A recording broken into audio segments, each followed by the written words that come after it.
Segala puji bagi Allah yang telah menghidupkan kita setelah Dia mematikan kita, dan kelak kepadanya kita akan dikumpulkan dan dibangkitkan.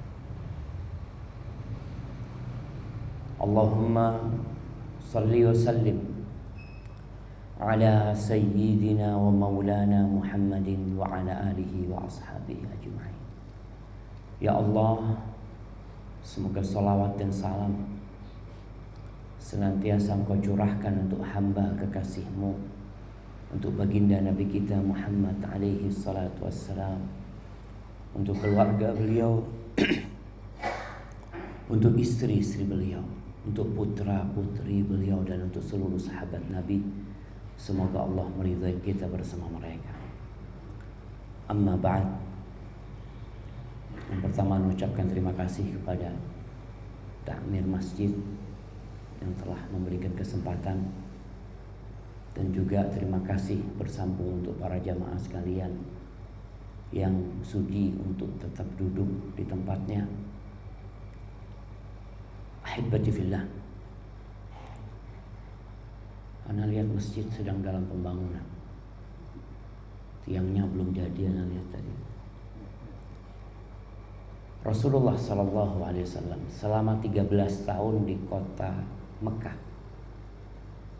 beliau nggak bisa punya masjid. Masjidil Haram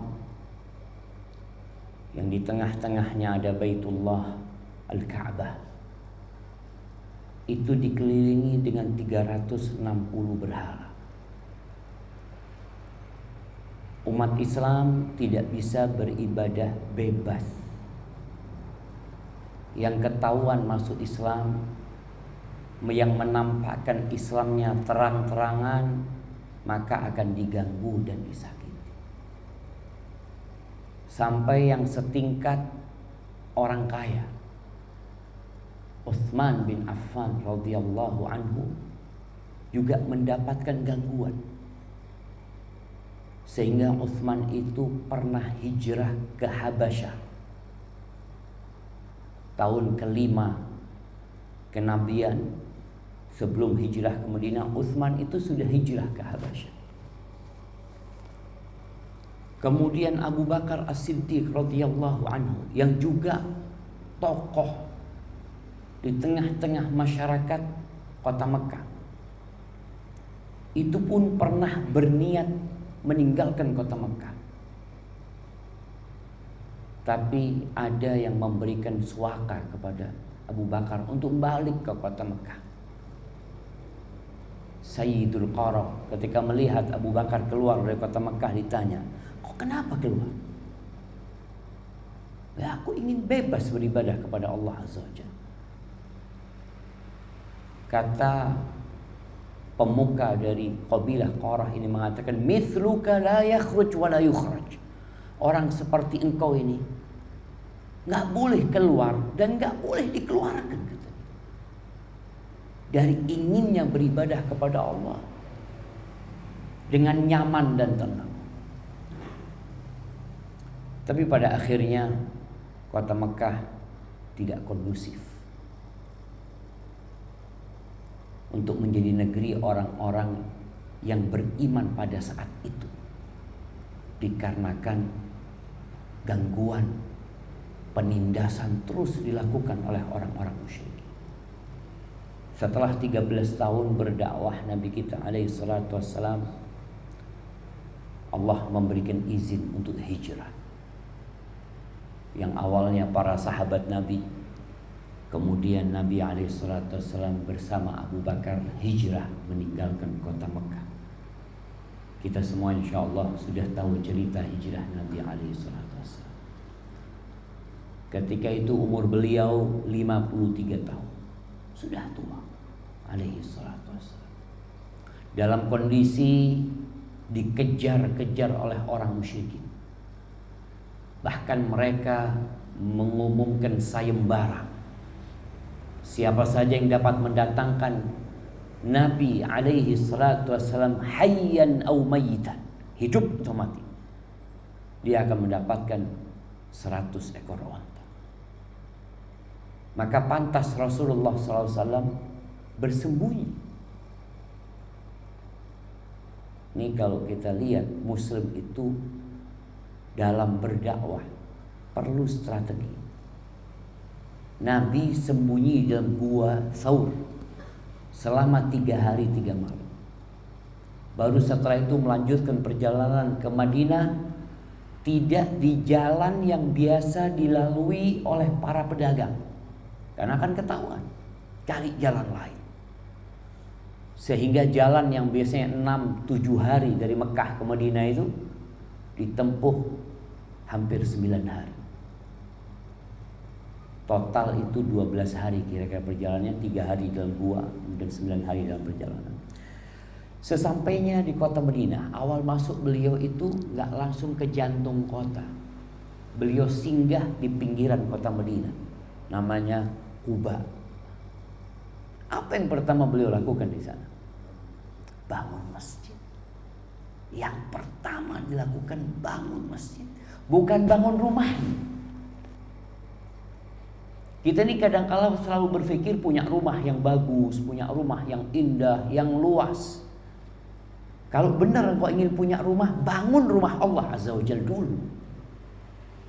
Karena ada jaminan dari Rasulullah sallallahu alaihi wasallam, "Man bana lillahi masjidan, banallahu lahu baitan fil jannah." Barang siapa yang membangunkan untuk Allah masjid, ingat lillah. Kalimat ini harus selalu ada di benak kita, bahwa semua amalan itu harus lillahi ta'ala. Dan lillahi ta'ala ini tidak diucapkan dengan lisan, karena niat itu tempatnya di hati. Benar enggak lillahi ta'ala? Tapi barang siapa yang membangun masjid lillahi ta'ala, maka Allah akan membangunkan baginya rumah di surga. Apa nggak mau kita punya rumah di surga? Kita capek bangun rumah di dunia, mati ditinggal.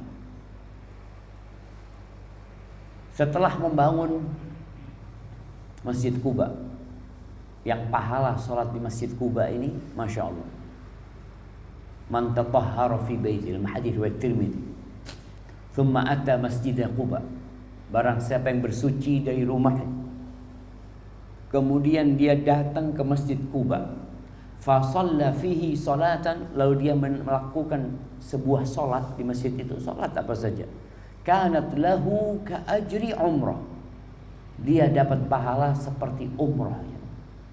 Itu spesial banget Masjid Quba. Baik, setelah itu Nabi meninggalkan Quba menuju ke kota Madinah. Dalam perjalanan menuju kota Madinah, Masya Allah, setiap lewat satu kampung, mereka rebutan memegang kendali onta Rasulullah SAW. Mereka minta supaya Nabi tinggal sama mereka, alaihi salatu wassalam.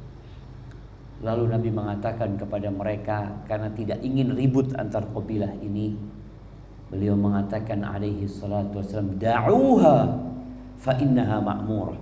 Ontanya biarin, dia itu sudah diperintahkan. Di mana dia berhenti? Oh, subhanallah, dia berhenti di satu tempat, kemudian berdiri lagi, lalu balik ke tempat itu. Di tempat itulah yang sekarang menjadi Masjid Nabawi. Nabi mengatakan kepada mereka, huna insyaallah al-masjid, di sini insyaallah masjid. Nabi tanya, punya siapa tanahnya ini? Oh, punya 2 anak yatim. Lalu Nabi mengatakan kepada mereka, thaminuni, berapa harganya, aku mau bayar. Walinya yang ngurus anak yatim ini mengatakan, la nas'alu thamanaha illa minallah, kita enggak minta harganya kecuali dari Allah SWT. Artinya mereka mau wakafkan. Nabi enggak mau ya. Subhanallah. Kenapa Nabi enggak mau? Nabi juga ingin pahala. Kalau tanya wakaf dari orang, ya buat orang itu kan pahalanya. Nabi itu benar-benar menjadi contoh alaihi salatu wasallam bagaimana muslim ini haris semangat sungguh-sungguh untuk cari pahala. Ketika beliau mau berangkat hijrah, ontanya itu punya Abu Bakar. Abu Bakar nawarkan, ya Rasulullah, pakai ontaku gratis. Kata Nabi SAW, bisaman, enggak, aku akan bayar. Bayar. Karena ingin dapat pahala. Kita ini kadang-kadang senang sama yang gratisan. Kita enggak berpikir, aku udah oleh pahala. Bukan udah oleh pahala, ya pahalanya buat yang ngasih. Akhirnya Nabi bayar. Sehingga bisa dibayangkan pahala Rasulullah SAW dari sejak pembangunan masjid sampai hari ini. Masjid itu dipakai, terus ngalir kepada Nabi SAW. Nabi bangun masjid, rumahnya di mana? Nggak bangun rumah. Singgah di rumahnya Abu Ayyub Al-Ansari. Nginep di sana. Sampai selesai masjid, baru Nabi bangun rumah. Kebanyakan kita rumahnya wis dadi kabeh, masjidnya tidak dadi. Maka kita harus bersemangat bagaimana memiliki rumah di surga sebelum rumah kita selesai di muka bumi.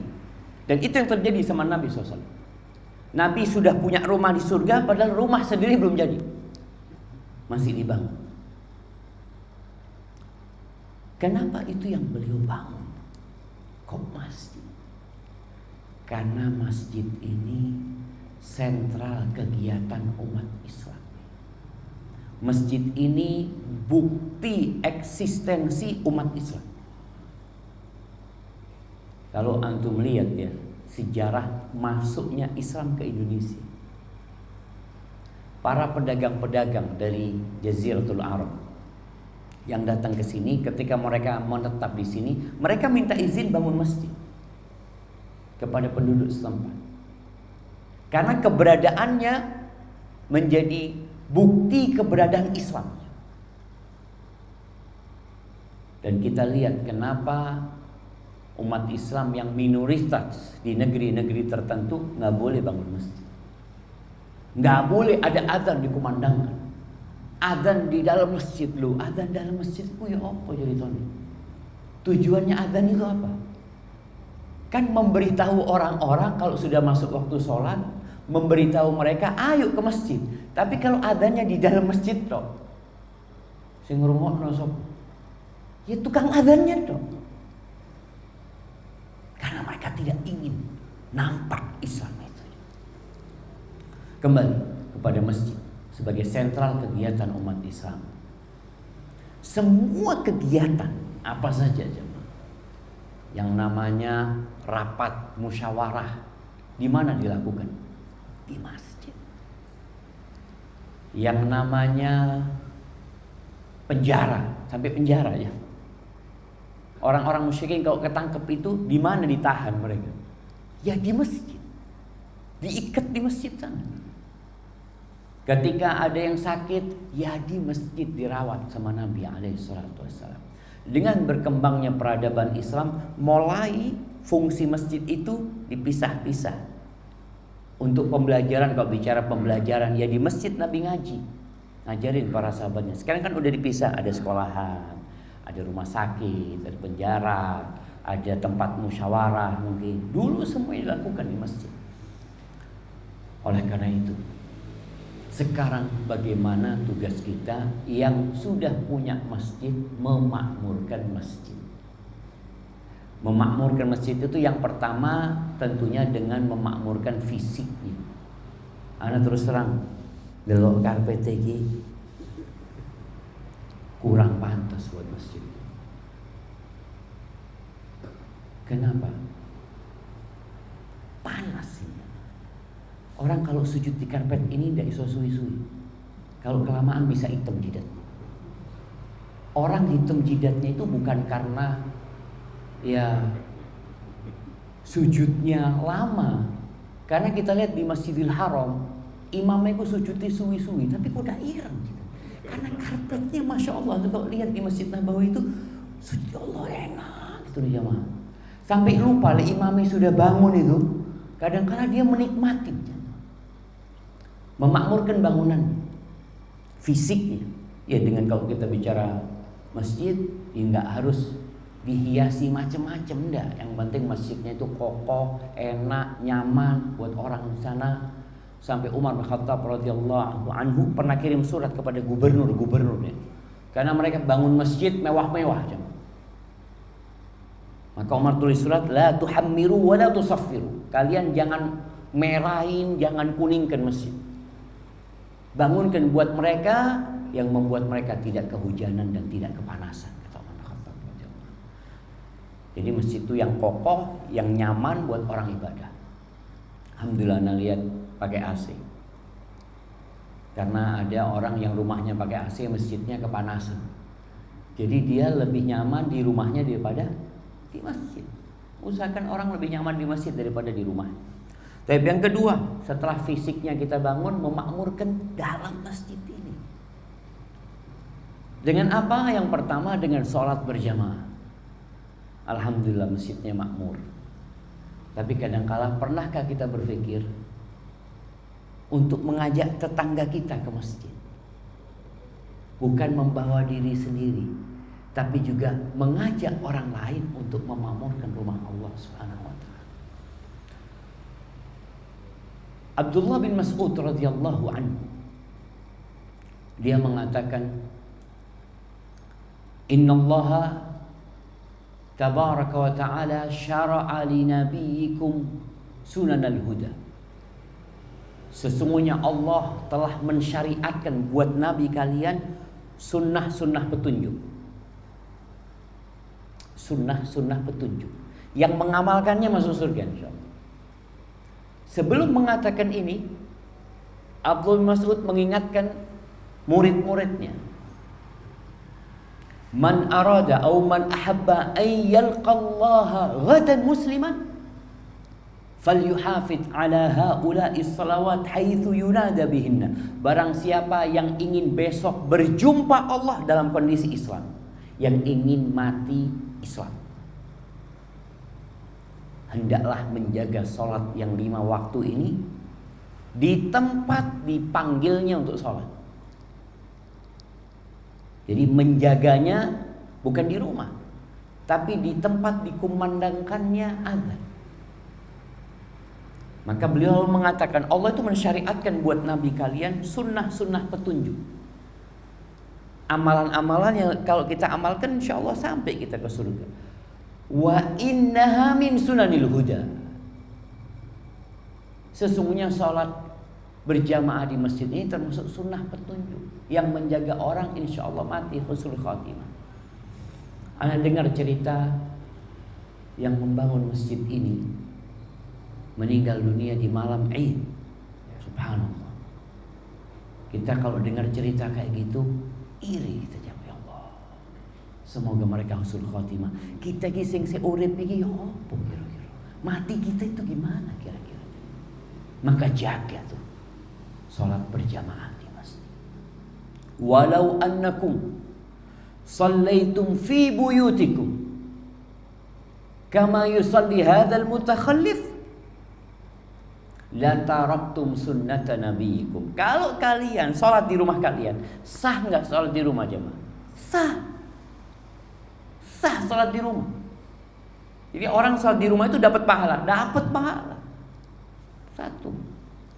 Di masjid dapat 27.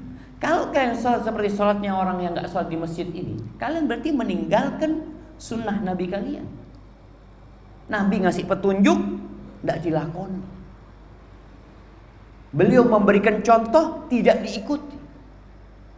Artinya salat berjamaah di masjid ini beliau sampaikan dengan lisan, beliau praktekkan dengan perbuatan beliau. Nggak ada alasan lagi orang untuk salat di rumah. Kalau bicara pahala, iya tetap sah salat dapat pahala. Maka kalian meninggalkan sunnah nabi kalian kalau salat di rumah kalian. Walau taraktum sunnata nabiyikum la dhalaltum. Kalau kalian meninggalkan sunnah nabi kalian, sudah, kalian pasti tersesat.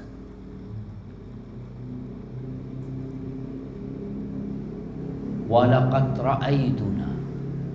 Abdul Mas'ud menceritakan pahala setelah itu. Pahala orang berangkat ke masjid ya, ketika dia bersuci dari rumahnya, dia sempurnakan wudunya, lalu datang ke masjid-masjid yang ada. maka tiap langkah akan dihapuskan dosa. Tiap langkah akan jadi satu kebaikan. Tiap langkah akan diangkat derajatnya. Full pahala aja. Orang kalau sholat di masjid itu langkah kakinya full pahala. Mulai dari keluar dari rumahnya dihitung itu pahala. Sampai ke masjid, sampai pulang lagi. Walaqad ra'aituna. Aku melihat kita dulu di masa Nabi SAW. Wa ma yatakhallafu anha illa munafiqun ma'lumun nifaqu. Nggak ada ketika itu orang yang akan masjid kecuali orang munafik yang sudah jelas-jelas kemunafikannya. Jadi ada masa-masa hitam dan putih itu jelas. Dulu yang nggak ke masjid udah munafik di masa Nabi SAW. Nampak. Kita belum tidak bicara hukum sholat di masjid ya. Artinya kalau bicara hukum sholat berjamaah mungkin kita akan mendapatkan khilaf di antara para ulama. Ada yang mengatakan wajib, ada yang mengatakan fardu kifayah, ada yang mengatakan sunnah muakkadah. Iya, itu memang ada pembicaraan para ulama. Tapi kalau bicara tentang perintah untuk ke masjid, diperintahkan ke masjid. Dan Nabi telah mempraktekkan hal itu. Sampai-sampai kata Abdullah bin Mas'ud, orang itu kalau sakit, yuhada bihi bainar rajulain, itu dipapah di antara dua orang, dibawa, diantarkan ke masjid. Sampai berdiri di shaf itu. Dipapah dia. Cerita bagaimana ada orang buta minta dispensasi untuk sholat di rumahnya. Ditanya sama Nabi SAW, hal tasma'un nida, engkau dengar panggilan? Iya. Fajir, kalau engkau dengar ya jawab panggilan itu. Maka coba kita memakmurkan masjid. Kemarin di bulan Ramadan banyak yang memakmurkan masjid. Masjid ini subuh Ramadannya apa? Full. Masya Allah. Isya biasanya juga full, ramai. Dan ana lihat masjid-masjid yang ramai itu kalau di kampung ya, yang masjidnya cepat sholatnya. Karena orang milih-milih masjid Ramadan itu ya mah. Tarawih di dia kono. Pirang jam? Oh, pirang jam. 15 menit. Oh, Masya Allah. Besok berangkat ke sana jam mereka. Masjid-masjid yang tarawihnya lama kadangkala kurang disukai, tapi nggak ada masalah. Kita memberikan contoh kepada masyarakat tentang bagaimana sebenarnya tarawih yang sesuai dengan sunnah. Selesai Ramadan mulai. Jangan selesai Ramadan ya. Pertengahan Ramadan masjid itu mulai sepi. Bukan mulai sepi, mulai berkurang jamaah. Selesai Ramadan banyak orang gak sholat subuh di masjid lagi. Kalau Ramadan ada sahur. Jadi orang itu kenapa kok ke masjid? Karena memang dia gak tidur. Ada sahur dia. Loh, sekarang setelah Ramadan tetap dijaga. Karena tanda-tanda diterimanya amalan hamba itu adalah kebaikan sesudahnya. Orang itu tetap istiqomah di atas kebaikan. Oh, ini insya Allah diterima amalannya. Sebagaimana dosa melahirkan dosa, ketaatan melahirkan ketaatan pula. Sholat yang paling berat buat orang munafik, 2 sholat. Sholat isya dan sholat subuh. Dan 2 sholat ini pahalanya Masya Allah kalau dilaksanakan berjamaah di masjid. Man shallal isya fil jamaah, barang siapa yang sholat isya berjamaah, faka'annama qama nisfal lail, seakan-akan dia itu sholat setengah malam. Wa man shalla subha wal fajr fil jamaah, faka'annama qama al-lailal kullah. Kalau dia sholat subuh berjamaah, seakan-akan full dia sholat malam. Maka semoga kita bisa menjaga 5 waktu di masjid, khususnya 2 sholat, yaitu sholat isya dan sholat subuh yang merupakan bukti kalau orang itu beriman. Dan yang terakhir sebagai penutup, kelak dunia ini akan hancur. Tempat kita bernaung akan hilang. Orang-orang yang mati kita keluarkan dia dari rumah, kita letakkan dia di kuburan tanpa ada naungan. Kita tutupin dia. Ketika nanti dibangkitkan dari kuburnya, semua akan dibangkitkan dalam kondisi telanjang. Kita sekarang milih baju yang bagus-bagus. Kita milih sandal yang bagus-bagus. Nanti akan telanjang dan tidak beralaskan kaki. dihimpun ke padang mahsyar. Semua sesuai dengan amalannya. Yang mati dalam kondisi berihram, bayangkan ada orang mati masih pakai ihram. Pernah ada sahabat yang mati dalam kondisi berihram. Kata Nabi alaihi salatu wassalam, la tukaffinuh wa la tuhannituh. Jangan dipakai kafan, ditutup. Wa la tughattu ra'su. Kaffinu fi thawbih. Cukup yang jadi kafan dia baju dia. Ihramnya dia itu aja. Jangan dikasih parfum, jangan ditutup kepalanya. Karena orang yang pakai ihram itu nggak boleh tutup kepala. Fa innahu yub'atsu yaumal qiyamati mulabbiyan. Karena dia akan dibangkitkan pada hari kiamat dalam kondisi bertalbiyah. Keluar dari kuburnya, dia mengatakan labbaik Allahumma labbaik, labbaik la syarika laka labbaik. Sehingga dikafani cuma di dua bajunya, tidak dikasih parfum. Terus orang mati dikasih parfum, ini nggak boleh kasih parfum, nggak boleh ditutup kepalanya. Kemudian manusia akan digiring ke padang mahsyar. Lalu akan ada mentari yang didekatkan menuju kepada mereka. Orang-orang akan tenggelam dalam keringatnya sesuai dengan amalannya masing-masing. Bapak sama anak berbeda. Mungkin kita satu soft, tapi nilai sholat kita beda-beda. Mungkin sama jumlah sholat kita, tapi pahala yang didapatkan sesuai dengan kekhusyuan yang dia adakan dalam sholat dia. Pada saat itu akan ada naungan dari Allah Subhanahu wa taala. Yauma la dhilla illa dhilluh. Ada orang yang enggak kepanasan. Salah satunya wa rajulun qalbuhu mu'allaqun bil masajid. Laki-laki yang hatinya bergantung di masjid. Badannya di rumah, badannya di jalan, badannya di pasar, hatinya tetap di masjid. Kalau dengar azan itu gerodok, ya Allah, aku mau ke rumah Allah lagi. Semoga kita termasuk orang-orang yang hatinya bergantung ke masjid. Itu yang dapat Ana sampaikan, kurang lebihnya mohon maaf. Subhanakallahumma wa bihamdika asyhadu an la ilaha illa anta astaghfiruka wa atubu ilaik. Wassalamualaikum warahmatullahi wabarakatuh.